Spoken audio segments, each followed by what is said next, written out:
Bonjour tout le monde, bienvenue au podcast La Vitrine. Nous sommes enfin le mois de décembre, c'est bientôt Noël. Bonjour Julie, on voit que tu es en pleinement dans la thématique aujourd'hui. Mais oui, on vous dit bonjour. Oui, il est très très joli ton lutin, il fit bien avec la période de l'année que l'on est. Laisse-moi te le Avec dire. la première neige ces derniers jours, là, ça fait. Julie Smart, c'est quoi que tu vas nous parler exactement aujourd'hui? C'est quoi qui t'interpelle? Pourquoi tu as voulu venir au podcast La Vitrine aujourd'hui? Ben écoute, moi aujourd'hui, je vais vous parler d'une problématique que tout le monde a déjà entendu parler dans leur vie, que tout le monde connaît quelqu'un de proche ou de loin, mais en fait sans trop connaître c'est quoi. C'est la problématique du TAC. Et le TAC, c'est l'acronyme pour le trouble d'accumulation compulsive. Il y en a qui vont dire, ah, c'est quoi? Si je vous dis hoarding, des orders, des émissions qu'on voit à la télé avec les maisons très, très encombrées. Alors voilà, c'est ça. Puis le synonyme aussi pour les personnes, pour les Européens, c'est sigolomanie ou accumulation pathologique. Mais aujourd'hui, au Québec, nous, on utilise la terminaison TAC. On va faire ça court. On va parler du TAC aujourd'hui. Et qu'est-ce qui t'a motivé à t'intéresser à ce sujet-là plus précisément dans ton métier d'éducatrice spécialisée? C'est quand qui est venu cet appel-là dans ta vie de t'intéresser à ça parce qu'on ne se le cachera pas. Il n'y en a pas beaucoup d'intervenants qui s'intéressent à ce sujet-là. Vraiment pas. Moi, je suis éducatrice spécialisée là, de formation. J'ai obtenu mon DEC en 2000. Puis depuis que je suis toute petite, je suis toujours fascinée par les gens différents, les gens qui ont des particularités différentes. J'ai toujours été intriguée, savoir comment ils se débrouillaient dans la vie, les gens marginaux. Ça a toujours piqué ma curiosité. Et là, ça fait 12 ans que je suis dans une équipe en santé mentale dans un CIUS. Mais je fais aussi, parallèlement à ça, là, j'ai débuté ma pratique à titre d'intervenante travailleuse autonome. Mais quand je suis arrivée au CLSC, il y avait un groupe qui venait de se former justement à la demande de personnes qui avaient cette problématique-là. J'ai fait comme ah ouais, ça m'a beaucoup interpellée. J'étais nouvelle en santé mentale, j'ai d'autres expériences avec d'autres clientèles. Ça m'a un peu fascinée de savoir comment les gens pouvaient vivre dans des milieux aussi encombrés. C'est vraiment très marginal, c'est des gens qui sont cachés, fait que ça a vraiment attiré ma curiosité. Puis le groupe était composé de gens qui ont la problématique, mais aussi d'intervenants qui font face à des demandes puis ils savent pas trop comment agir avec ça. Et il y avait aussi on avait un chercheur à Montréal qui faisait de la recherche clinique. Fait que c'était vraiment un amalgame de plein de gens là, qui s'intéressaient à comment les gens vivent, quels services on pourrait leur offrir parce qu'ils n'ont vraiment pas beaucoup de services. OK. C'est que c'est arrivé, comme on peut dire, au bon moment dans Et j'ai Obélix et Obélix. Quand Obélix dans effectivement, la rue, ouais, on peut faire ce paradoxe-là, puis de qui est arrivé au bon moment, ça a été à ce moment-là une révélation pour toi.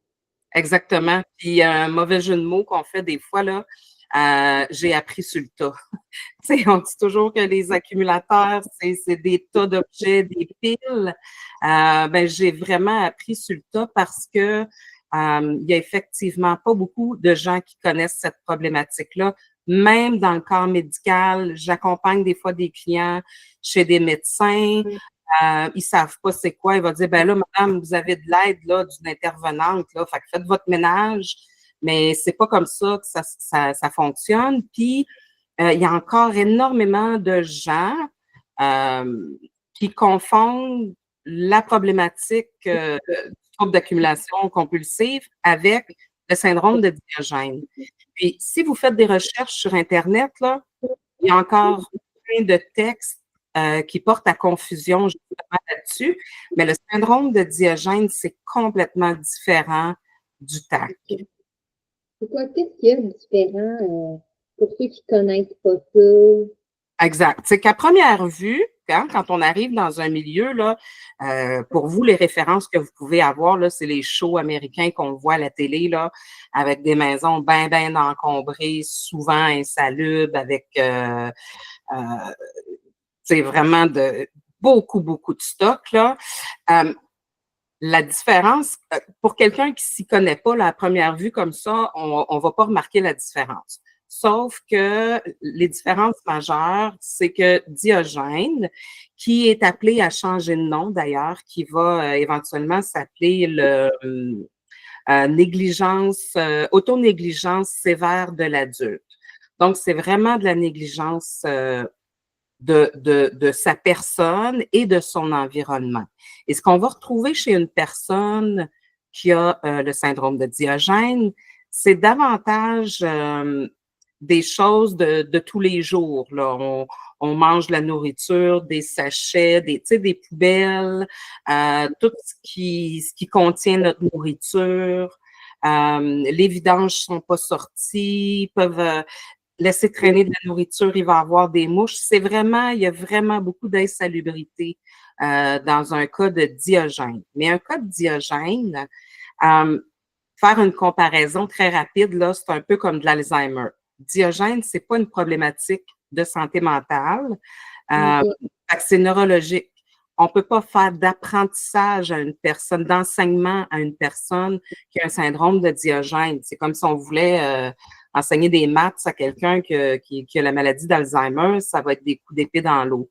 Donc, une personne qui vit dans un milieu très encombré, mais qui a le syndrome de Diogène, on va plutôt faire de la réduction des méfaits, on va essayer de rendre les lieux sécuritaires, on va fournir le plus possible de services pour que la personne, idéalement, puisse être maintenue chez elle, mais elle commencera pas à apprendre à changer sa routine de vie, puis à changer ses habitudes de vie. Là, c'est pas vraiment possible avec une personne qui a un syndrome de Diogène. Alors que le trouble d'accumulation compulsive, c'est vraiment une problématique de santé mentale. C'est pas une maladie, c'est un syndrome. Euh, et distinguer les deux. Pardon? Il faut bien distinguer les deux. Tout à fait. Puis, je veux préciser aussi que quand je parle de TAC ou de trouble d'accumulation compulsive, c'est un diagnostic. Hein? Fait que nous, comme intervenante, moi, comme éducatrice spécialisée, je ne suis pas autorisée à faire des diagnostics. Seuls les médecins ou les psychiatres peuvent faire des diagnostics. Fait que dans mes notes de suivi ou quand je vais te parler d'une personne qui a cette problématique-là, je le fais aujourd'hui là, pour les besoins de la cause, c'est plus facile. Mais sinon, là, si on a des notes à rédiger, il faut écrire que la personne a un encombrement exagéré, avec insalubrité. Tu sais, il faut décrire les lieux, mais parce que c'est très peu de gens qui ont le diagnostic de TAC. Puis en fait, le TAC, ce qu'il faut savoir, c'est que tu sais, les gens se disent, mais comment ça qu'ils vivent là-dedans? Ils aiment mieux leurs objets que leur famille. Tu sais, on voit souvent ça dans les émissions où les enfants, ça fait des années qu'ils essaient d'aider leurs parents, leur mère, leur père à désencombrer, puis là, ça fait de la chicane. Puis en fait, ce qu'il faut savoir, c'est qu'il y a comment est-ce qu'on appelle les critères diagnostiques. Il y en a plusieurs, mais les principaux qu'il faut savoir, c'est que c'est une difficulté qui est persistante à se départir de leurs biens, puis nonobstant la valeur de l'objet. Fait que c'est pas quelque chose, là, ça dure 2 semaines ou parce que après un accident, une opération, là, la personne est chez elle, a de la misère à fonctionner, puis là, elle n'arrive pas à se départir de ces choses. C'est pas ça. Le TAC, c'est vraiment une difficulté qui est persistante. Donc, c'est toujours comme ça. L'autre chose importante à savoir, c'est que la difficulté est reliée à un besoin qu'ils perçoivent de garder. C'est comme s'ils font plus la différence entre un besoin et un désir. Tout est un besoin. Tout devient un besoin. Puis là, on comprendra que quand on vient qu'à parler de se départir des choses, on sent une détresse qui les envahit. Fait que c'est plus fort qu'eux autres. C'est pour ça que parfois, il y en a qui disent, ben mon Dieu, il choisit ses affaires au lieu de ses enfants. C'est pas ça du tout. Ses enfants, il peut les adorer, la personne peut aimer ses enfants, mais c'est comme une incapacité. Une compassion, c'est plus fort que lui, c'est bien ça. Exactement. Puis à partir du moment qu'il commence à se départir, physiquement, là, on le voit. On voit la détresse que ça suscite chez ces personnes-là. OK, mais admettons que j'ai un ado de 16 ans, là, puis qui me dit réellement, qui ramasse pas sa chambre, puis là, t'as des vêtements qui traînent jusqu'en haut de son lit. Est-ce qu'il faut que je me pose des questions? Ben, pas vraiment. C'est pas tant énervant. J'en ai 2 ados à la maison, puis j'ai lâché prise là-dessus. Je ferme la porte, puis je fais comme, OK, c'est leur pièce. Là où je suis pas inquiète, c'est qu'à un moment donné, ils sont tannés. Fait que là, j'appelle ça, je dis, ils passent la Zamboni, tu sais. Fait qu'un samedi, ils se lèvent, puis ils font comme, oh, tiens, je vais faire ma chambre aujourd'hui. Là, ils sortent un sac à vidange, puis ouais, ils vont faire le ménage de la garde-robe, ils vont jeter les vieilles notes d'école, ils vont faire les poussettages, puis ils vont essayer leur linge. Et là, ils ont changé de mode. Fait qu'en ouais, maman, ça, c'est plus bon, puis c'est à donner. Fait qu'à partir du moment que c'est facile comme ça pour eux autres de donner des choses, puis de se départir, puis de passer à Zamboni, c'est pas une problématique d'accumulation compulsive.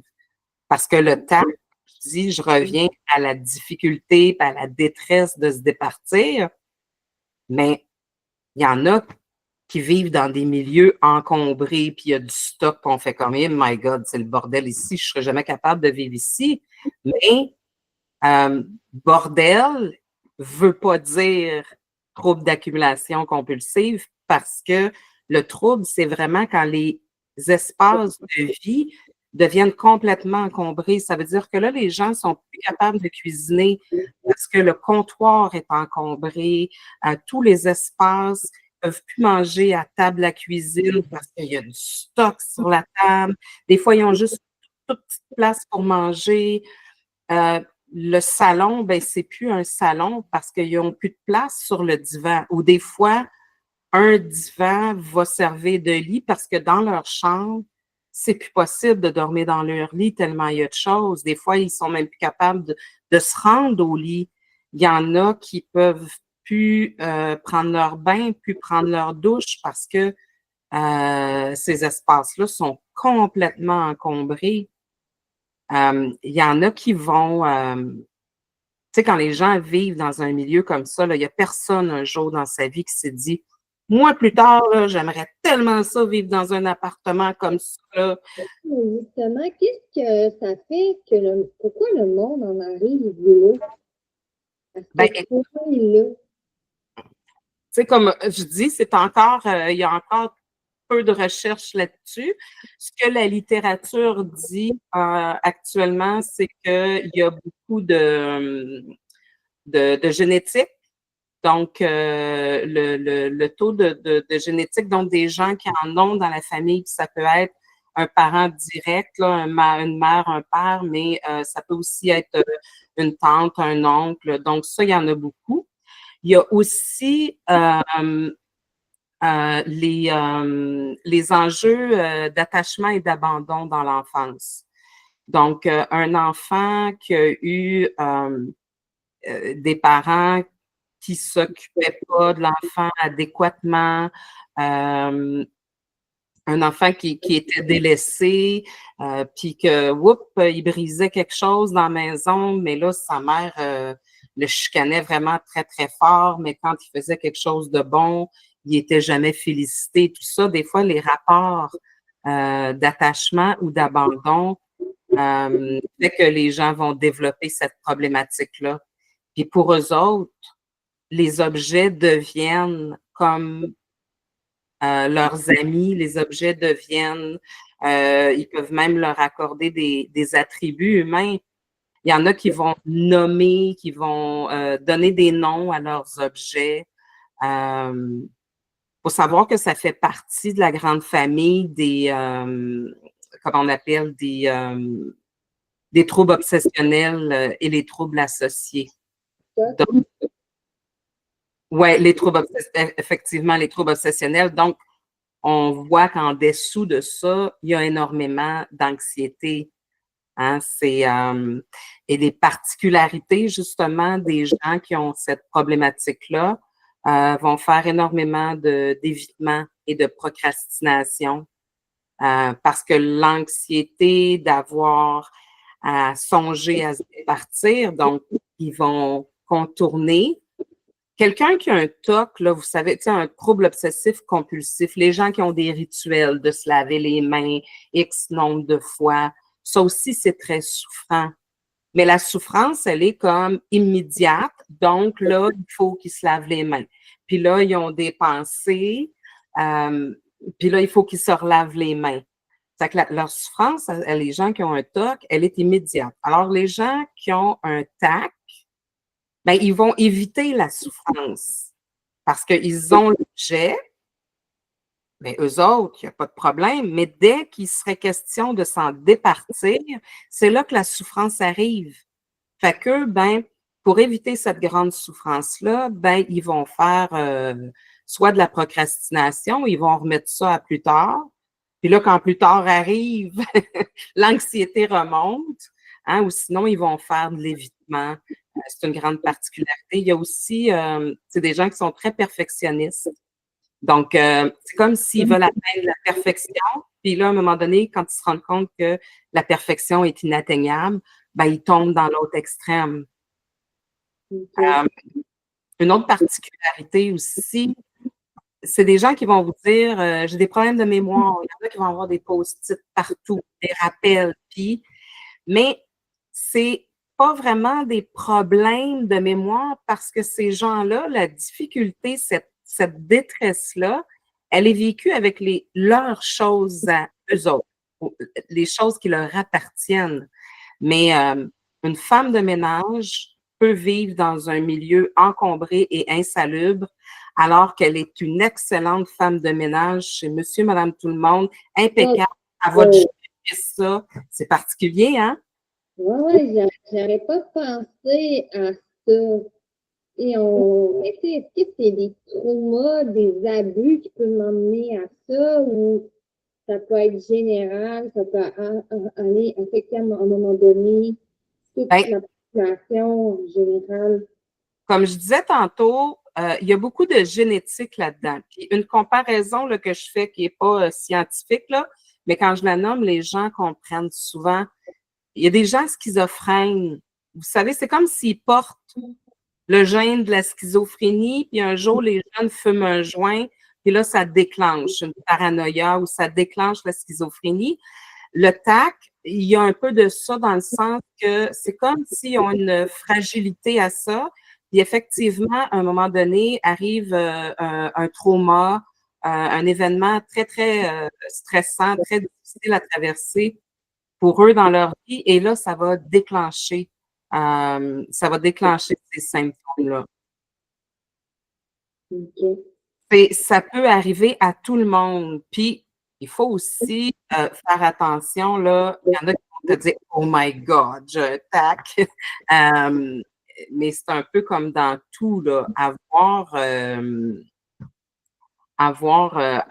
la problématique, puis, voyons, je cherche le mot, pas avoir des symptômes, mais des tendances.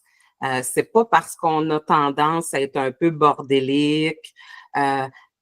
Les gens qui ont un TAC, c'est des gens qui ont, je disais, beaucoup de sentiments pour les objets. Mais vous savez, quand quelqu'un décède, moi, par exemple, j'ai vécu avec une maman qui avait une problématique de santé mentale. Puis, quand elle est décédée, moi, j'étais quand même assez jeune, j'avais 17 ans. Fait qu'il y a plein de choses que j'avais de la difficulté à me départir parce que c'était à maman, parce que c'était des entités qui avait quand même une valeur financière, mais surtout une valeur sentimentale. Fait qu'on peut avoir des tendances à ça. On a tout ça en nous. Il y en a moins que d'autres. Tu sais, il y a des choses qu'on n'arrivera jamais à se débarrasser, le premier pyjama de notre enfant. Tu sais, chaque personne a des choses où ils ont des difficultés à se débarrasser. Mais là, on parle de tout. Tu sais, on parle de tout. C'est tout ou rien. Tu pourrais dire ça comme ça. Pardon? Est-ce que tu pourrais me dire, genre, c'est tout ou rien?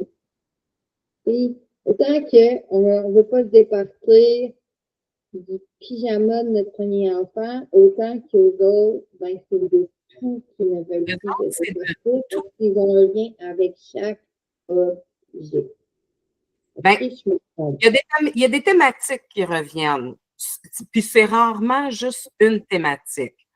Il y en a, je les appelle mes écolos. Eux autres, là, c'est tout ce qui est en lien avec l'écologie. Donc, ils mangent du yogourt. Ben, quand le pot de yogourt est fini, il n'est pas question de le mettre au recyclage. Ils vont le garder. Fait que si tu manges un pot de yogourt par semaine, fois 52 semaines, fois X nombre d'années, tu comprends les piles de plats de yogourt que tu peux avoir. Fait que ça va être dans tous les contenants, des fois qui devraient être à usage unique. Tu sais, il y en a là qu'une pellicule de papier saran, là, de cellophane, là, ils vont les garder, ils vont les empiler. Il y en a qui vont garder toutes les attaches de pain, tous les sacs à pain. Tu sais, name it, là. Tout ce que vous rentrez dans la maison, une boîte.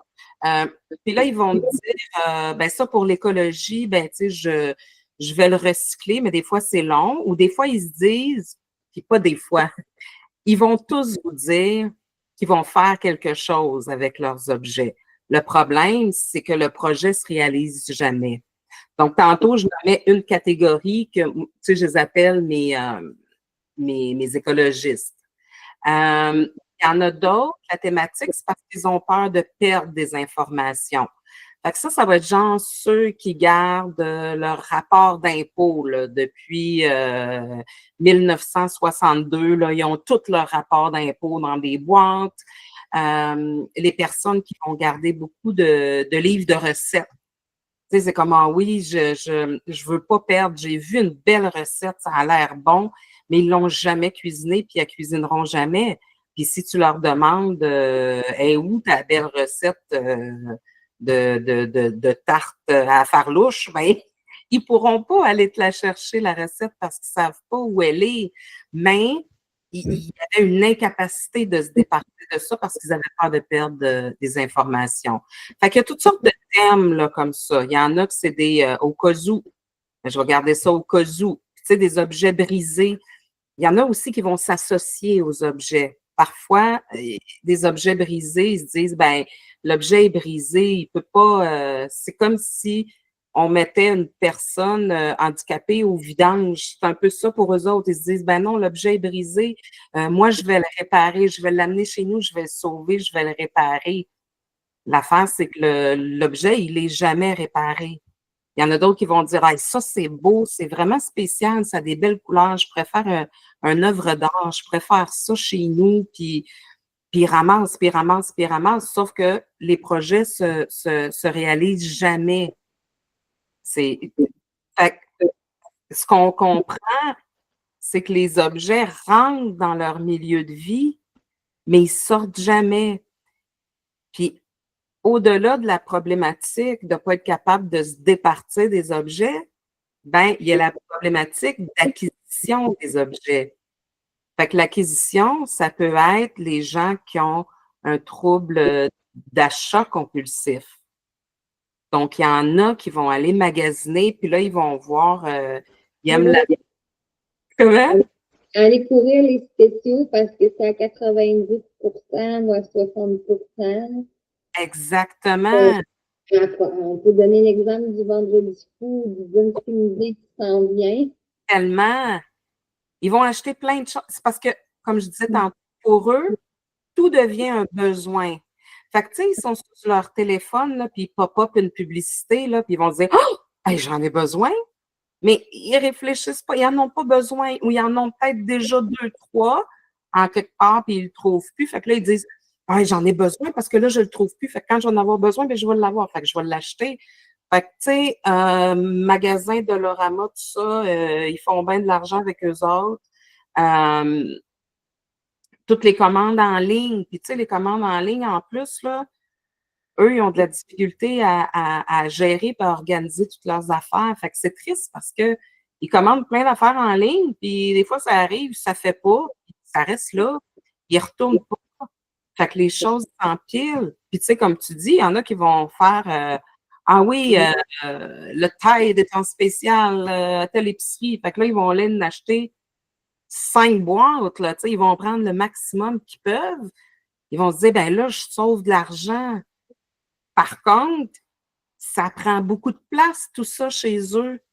Puis souvent, c'est que la boîte, finalement, les boîtes vont finir par être ensevelies sous d'autres boîtes. Fait que, tout à fait. La nourriture, tu sais, à un moment donné, des cannes, ça devient périssable à un moment donné. Fait que tu peux avoir des armoires pleines de nourriture.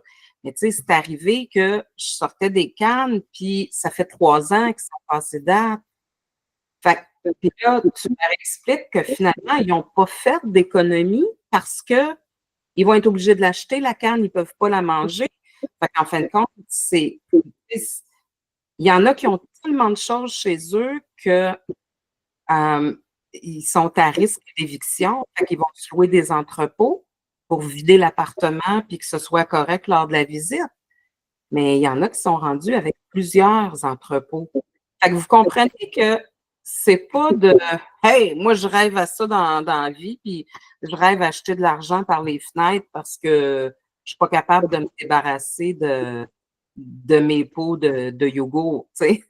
Être péjoratif non plus, là.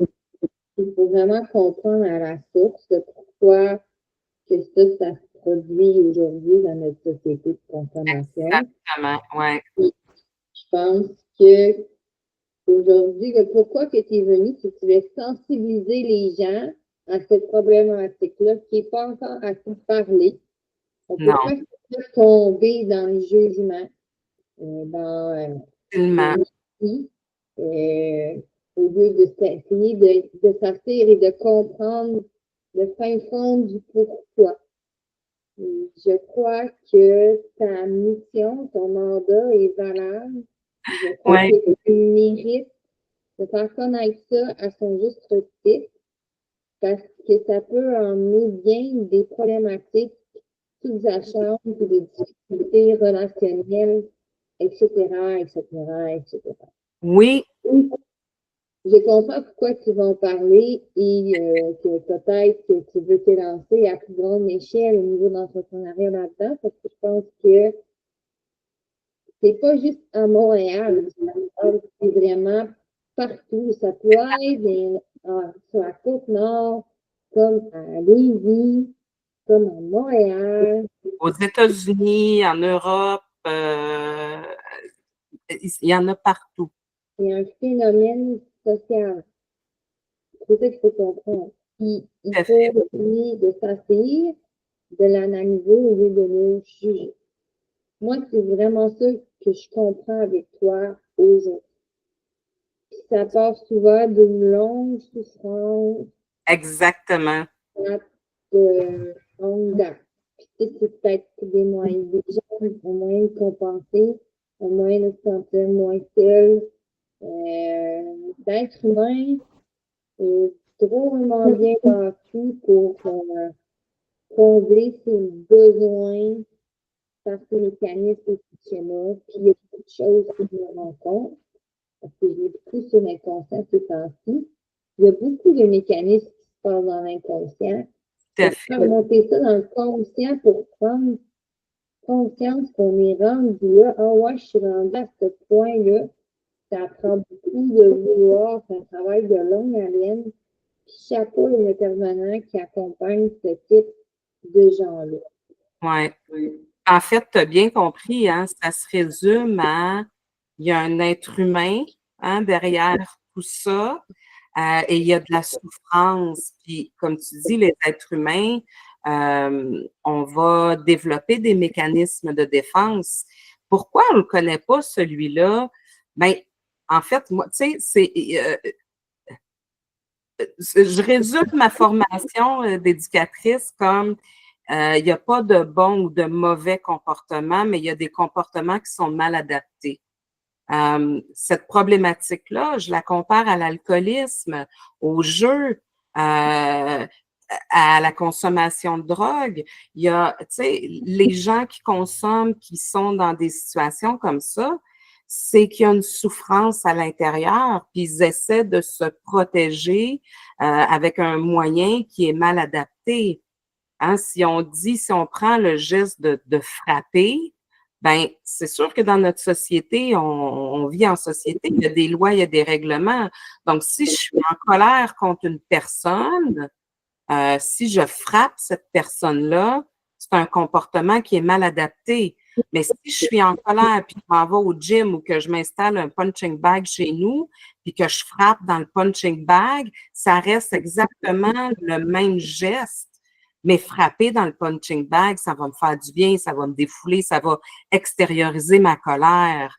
Fait que ces gens-là, tu sais, si la personne, comme je disais tantôt, elle a eu des enjeux, une enfance difficile avec des enjeux d'attachement ou que cet enfant-là a été abandonné, parce que je vous jure que les histoires de vie de ces gens-là, c'est assez traumatique dans la majorité des cas. Et puis des fois, on se dit, waouh, comment un être humain est parvenu à devenir un adulte avec tout ce qu'il y a eu dans le passé. Il a fallu qu'il se protège. Fait qu'il y a des choses que les gens font dans leur enfance pour se protéger, mais ils sont des enfants. Mais quand ils deviennent adultes, ce moyen de protection-là ne leur sert plus, même que des fois, au contraire, ça va leur nuire. Moi, souvent, ils continuent de exister dans le temps, mais tu sais, pour vraiment qu'ils prennent un temps d'arrêt et qu'ils en prennent conscience que finalement, ça n'est plus utile. L'enfant intérieur qui parle à l'intérieur de moi, oui, je peux l'écouter, mais comment je peux l'adapter pour mieux le comprendre et lui dire, t'es en sécurité maintenant, je suis là. Exactement. Puis t'es plus un enfant, maintenant, tu es un adulte. Fait que la personne qui avait de l'autorité sur toi quand tu étais petit, cette personne-là n'a plus cette autorité sur toi aujourd'hui. Tu es capable de prendre tes décisions. Fait que c'est là où c'est difficile. Puis, tu sais, je pense que le grand mal de notre société, c'est l'anxiété, hein. Puis c'est fou comme on dit que c'est c'est le gros problème de nos jours, mais en même temps, tu demandes à quelqu'un, c'est quoi pour toi l'anxiété? Ben, les gens vont te nommer des situations, mais si on leur dit, OK, mais quand est-ce que tu sais si tu es anxieux ou pas? C'est pas clair pour les gens, hein? Puis, aussi, c'est loin, c'est un sujet encore qui est très abstrait ou il faut être en conscience. Je pense que ces trois sujets-là sont encore abstraits des gens. Et ça peut emmener vers la problématique que tu parles aujourd'hui. oui, puis on prend souvent conscience que les gens savent. Les gens savent faire, les gens savent parler, les gens savent, mais c'est fou. Des fois, je me rends compte que on cherche loin, loin, loin, mais le problème ou la difficulté ou la limite, elle est juste au bout de notre nez, tu sais. À un moment donné, justement, quelqu'un qui vit avec de l'encombrement puis qui n'ose pas épousseter ses meubles parce qu'elle pense qu'en prenant un chiffon humide, elle va abîmer ses meubles de bois. Mais ça n'y a jamais été enseigné, ça. Des fois, il y a des immigrants qui arrivent ici, hein, puis je l'ai vraiment vu, des immigrants qui arrivent ici, puis pour laver leur plancher, ils vont prendre un seau d'eau qu'ils vont lancer comme ça, puis tu sais, il y en a, là, il y a comme 2 seaux d'eau sur le plancher, puis ben non, c'est de l'enseignement. Et moi, je vais chez des gens, à un moment donné, je me disais, mais pourquoi le monsieur, c'est vert? Il me dit qu'il a lavé la vaisselle. Puis là, on est quand même dans un environnement encombré, mais c'est un jeune de 30 quelques années, puis je fais comme, t'es vert, t'es as-tu lavé? Il me dit, oui, oui.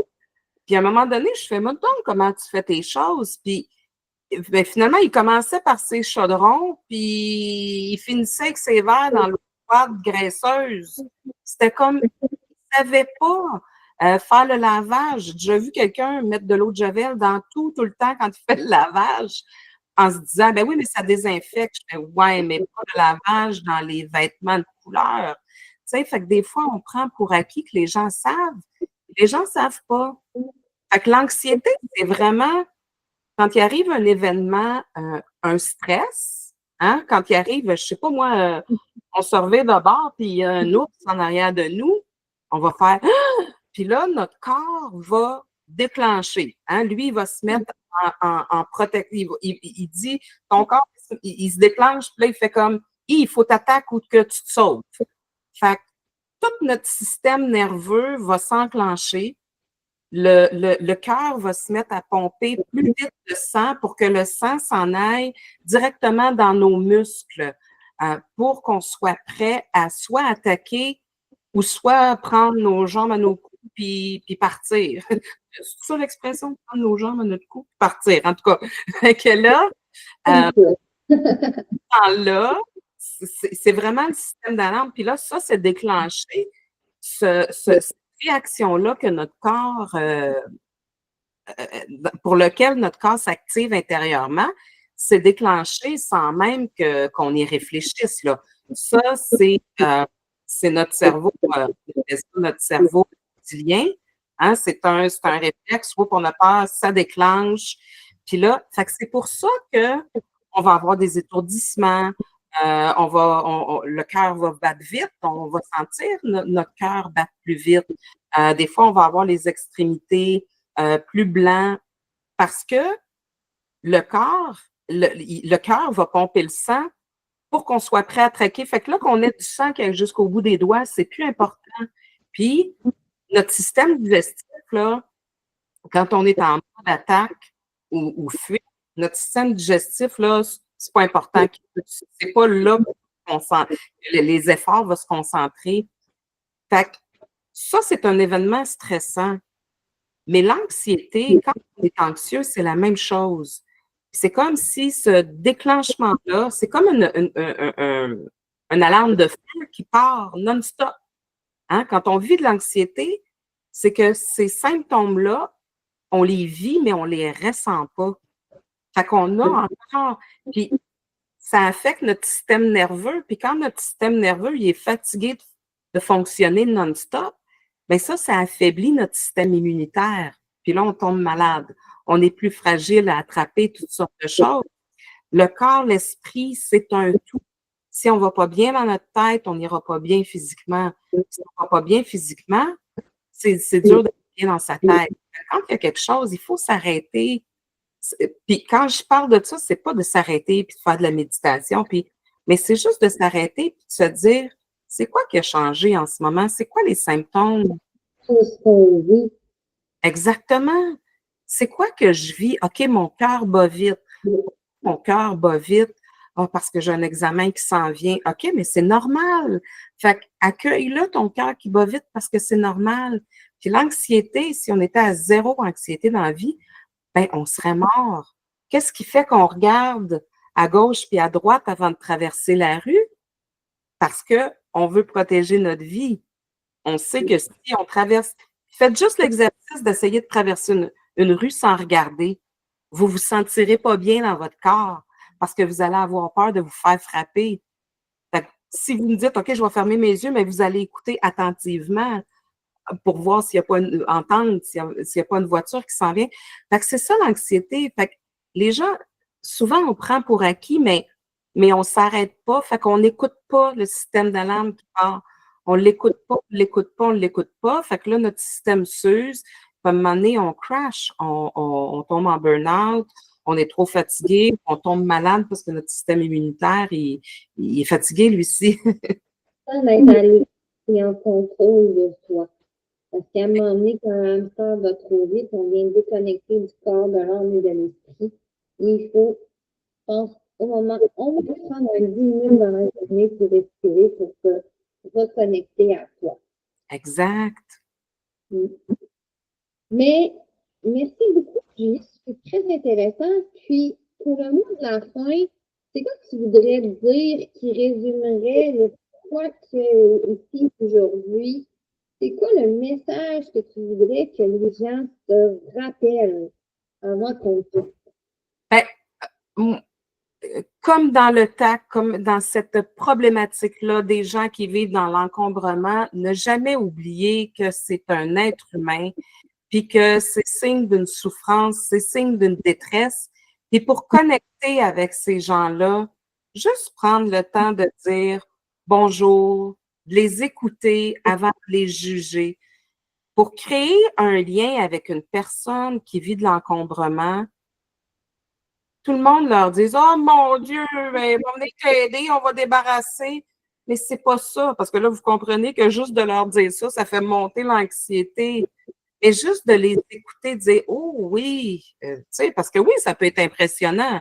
Et on ne fera pas comme si de rien n'était, mais on peut dire hi, c'est quelque chose, tu sais, les amener à parler ou de dire écoute, je veux pas être dans le jugement, je comprends que ça doit pas être facile pour toi de me laisser entrer chez toi, de pas oublier qu'il y a de la souffrance, puis le jugement, ça mène nulle part.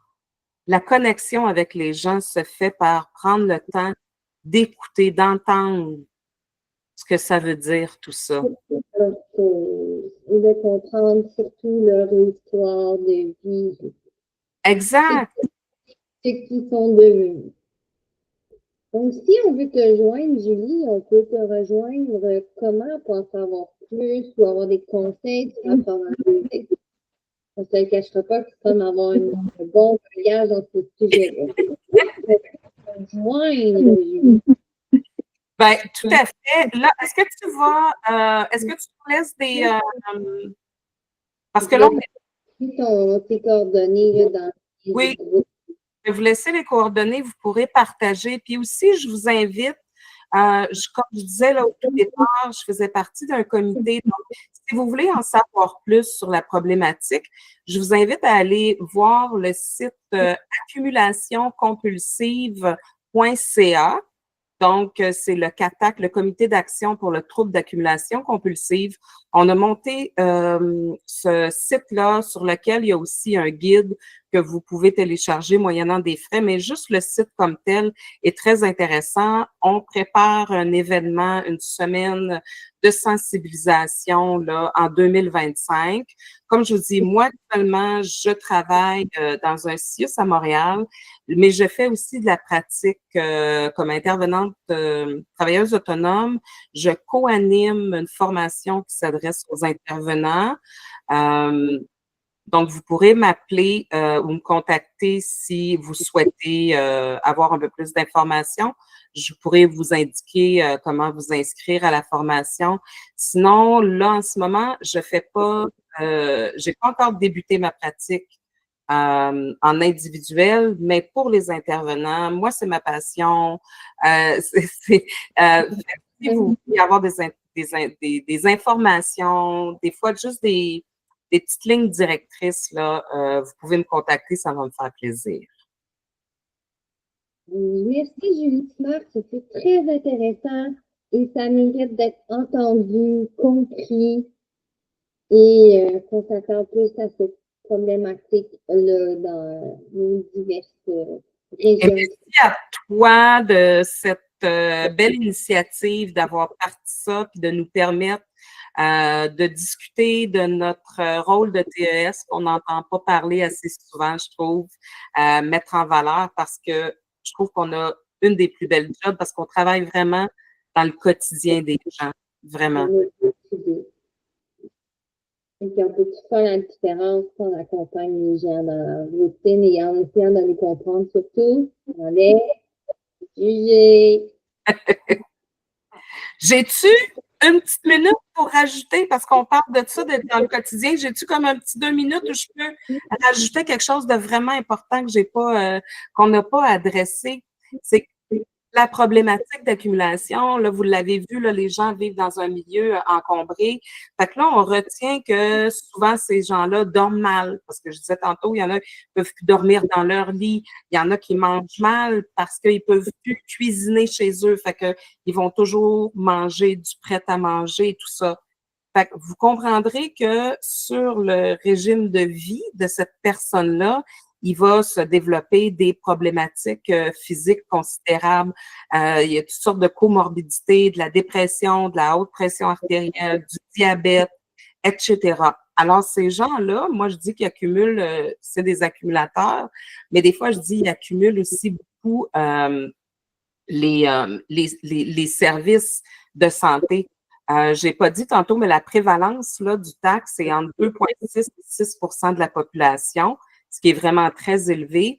Et actuellement, il y a 22 des itinérants. On entend énormément parler des itinérants aujourd'hui. Il y a 22 des itinérants qui sont dans la rue à cause d'un TAC. La principale raison pour laquelle ils sont là, c'est uniquement à cause d'un TAC. Puis ce que je voulais dire, c'est que là, vous comprenez que si les gens développent toutes sortes de problématiques, quand ils vont voir un spécialiste, le spécialiste ne connaît pas son environnement. Ces gens-là, ils ont honte de vivre dans un milieu comme ça, alors ils ne vont pas en parler. Puis souvent, les gens ne le savent pas. Vous avez peut-être des collègues de travail, vous avez peut-être des gens dans votre famille qui ont la problématique, puis vous ne le savez même pas.